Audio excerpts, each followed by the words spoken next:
ভবিষ্যৎবাণী নয়। আপনি বর্তমান সম্পর্কে খবর রাখেন না বলেই বর্তমানকে আপনার ভবিষ্যৎ মনে হচ্ছে, যদিও বা বর্তমান প্রেক্ষাপটে একজন মুসলিম ভালো থাকতে পারে না।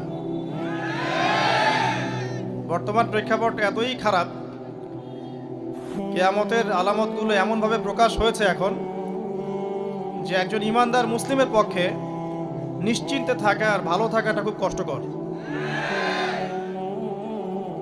তারপরেও নবী সাল্লাল্লাহু আলাইহি ওয়াসাল্লাম আমাদেরকে দিক নির্দেশনা দিয়েছেন যে যখন ফিতনার যুগ আসবে, ফিতনার যুগ বলতে চতুর্দিক থেকে ফিতনার ফাসাদ।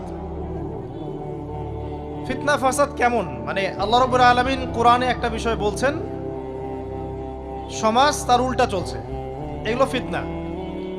নবী সাল্লাল্লাহু আলাইহি ওয়াসাল্লাম হাদিসে একটা বিষয় বলেছেন, সমাজ তার উল্টা চলছে, এর নাম ফিতনা।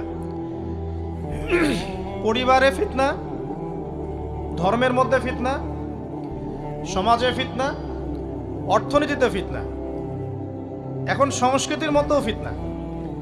তো এই ফিতনাময় পরিবেশে নবী সাল্লাল্লাহু আলাইহি ওয়াসাল্লাম বলেছেন যে কেউ যদি ঈমান এবং আমলের উপরে, মানে নবী সাল্লাল্লাহু আলাইহি ওয়াসাল্লামের আদর্শের উপরে সবর করতে পারে, টিকে থাকতে পারে, তার জন্য 50 জন শহীদ সাহাবীর নেকি হবে ইনশাআল্লাহ। তো ফিতনাময় পরিবেশে যদি সবর করা যায়, হকের উপর অটল থাকার চেষ্টা করা যায়, ইনশাআল্লাহ আপনি 50 জন শহীদ সাহাবীর নেকি পাবেন ইনশাআল্লাহ। তো প্রত্যেকটা ক্ষেত্রেই আপনি ফিতনা পাবেন। পরিবারের দিকে তাকাবেন, দেখবেন পরিবারের বন্ধনগুলো আগের মতো নাই, প্রচুর ডিভোর্স হচ্ছে, স্বামী স্ত্রীর বিচ্ছেদ প্রচুর বেড়ে গেছে। তারপরে সন্তান সন্ততি আমাদের পরিবারে যারা আছে, দেখবেন এরা বেশিরভাগই দুনিয়াদার হয়ে গেছে, দিনের খুব একটা ফিকির নাই। বেশিরভাগ পরিবারের সদস্য দেখবেন নামাজ কালামের এখন ধার ধারছে না।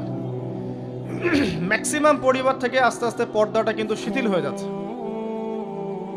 আপনি ব্যক্তি জীবনের দিকে তাকিয়ে দেখেন, গর্বের সাথে আমরা বলি না যে 90% মুসলিমের বাংলাদেশ, দেখবেন মেজরিটি সংখ্যক মুসলিম 5 ওয়াক্ত নামাজ জামাতে পড়ে না।